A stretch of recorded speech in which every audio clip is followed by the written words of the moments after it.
You cannot make it up.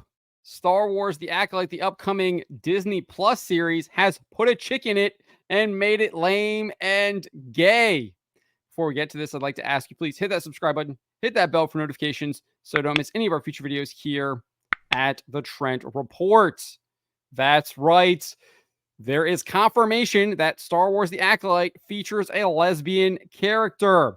This is coming from the New York Times' Brooks Barnes, who reports that Jodie Turner-Smith plays the lesbian leader of a regal coven of witches. There is nothing regal about being a lesbian. It's absolutely the opposite of that. You're literally enslaving yourself to your sexual proclivities. But this report is not surprising given the fact that South Park lampooned Star Wars and Kathleen Kennedy in a special last year, indicating that all Kathleen Kennedy and Star Wars does is put a chick in it and make it lame and gay. And that is exactly what they have done here with The Acolyte. In fact, Lesley Headland indicated this was the case during an interview at Star Wars Celebration last year. Let's take a listen. When I saw Frozen as a grown ass woman, I cried through the entire movie. There was just something about the relationship between the sisters, the like de-villainization of the classic kind of fairy tale bad guy, the concept of true love being between two sisters and not a heterosexual relationship. Like it just destroyed me completely. And I thought, gosh, I would love to make something like this that is, for lack of a better term, Disney, meaning it's something that like my parents would have allowed me to see when I was younger as a queer person. Gotcha. But I would have been able to understand as a queer person. And I think I would have had a completely different life. And so I really was inspired by it and was like, God, I would love to make a story like this. And so when I was developing this original idea to pitch to Kathleen, I thought, well, it can't just be that. When you're pitching Star Wars, you have to pull from what, George was also interested in. Like, it can't just be like, well, I'm referencing, especially if you're going to set something, during the High Republic or end of High Republic into prequels, you don't have the Skywalker saga. Like, you can't reference a character that was created by George and or Filoni. Like, you have to create your own new characters. So there you go. It's literally her lesbian fan fiction with a Star Wars veneer. That is how she was describing the show at Star Wars Celebration last year. And we also have this from actress Jodie Turner-Smith in her appearance at Star Wars Celebration, where she described her character as a powerful leader. She said, "My character, she's a powerful leader. She's a powerful leader in a very woman-centered world," which I was very excited to kind of be in that because I feel like Star Wars is very patriarchal. So it was kind of cool to have this sort of woman-centered figure. And, she's really sort of going through a struggle because, that's Star Wars, right? She's really kind of like in this sort of quandary, and that's sort of her journey is to kind of go through this struggle between two ideas. Who even knows what she's talking about there, except for the fact that she says patriarchy bad, woman good. She also spoke with Screen Rant at Star Wars Celebration. She said this: she leads women, which is, I think, often in Star Wars, it's all very like sort of patriarchally driven.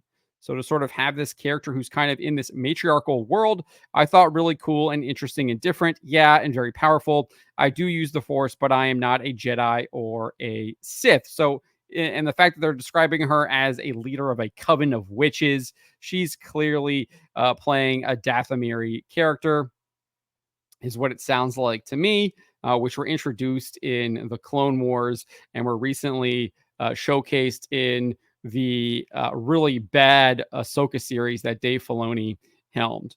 But nevertheless, she goes on about these matriarchal energies. She says, we don't ever really see these more like matriarchal energies, except the fact that we literally see Padme like giving birth to her two kids. We see Padme literally leading an entire nation on Naboo. We see Princess Leia basically leading the Republic. We see Mon Mothma leading the Galactic Republic and the Resistance, or I guess not the Resistance, but the Rebels, the Galactic Rebellion. We see Leia leading the resistance in the sequel trilogies. It's all absolutely garbage. If you actually watched any of this stuff or knew what you were talking about, there's absolutely no way you would spout this garbage off. So clearly they were giving these talking points. This is clearly how they're marketing the show, and they clearly are trying to push this show based on identity politics because that's all the show is. It's a giant vehicle for pushing identity politics that Lucasfilm has created.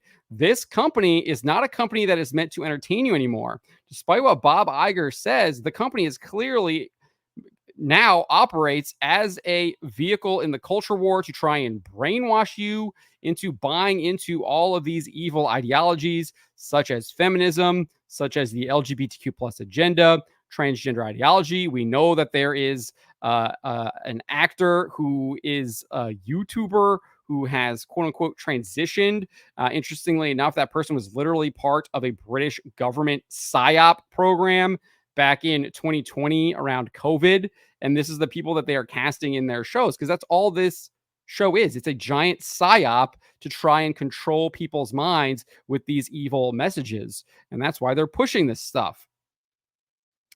But nevertheless, she goes on and says, and we're seeing it as well in a lot of the other TV shows too. So she's saying like, oh, it's always like this, but it's really not. All these people literally don't even know what they're talking about, except the fact that they are told what to say and they're told to push the agenda. But I think it's often very much about like a man's journey, and this is less about that. And then she goes on and says, we have a black lead, and that alone is so groundbreaking and amazing and encouraging and exciting as a fan. And when it's someone as talented as Amandla as an actor, that was very exciting. That's made me want to sign up for it because I respect her so much as an actor and she's talented. You guys have no idea what's coming. We absolutely know what is coming. An absolute woke disaster. That is what is coming. We're getting lesbians in space. We're getting Star Wars. Put a chick in it and make it lame and gay. We have confirmation of it. The show is going to be a total cluster. It is going to be the worst thing that Lucasfilm has ever created. And that is exactly why all the marketing that we're seeing for this is about identity politics. That's why they're promoting this as the first, as the show having a lesbian character in it. That's why we've seen quotes from Lesley Headland attacking the fans. That's why we've seen Kathleen Kennedy playing victim and attacking the fans because they know they have a giant turd on their hands. And unfortunately for them, they aren't going to be making as much money off of the Acolyte than what people like me are doing, going to be roasting them and pointing out just how absolutely evil and degenerate they are. But let me know what you guys make of this. Let me know in the comments below.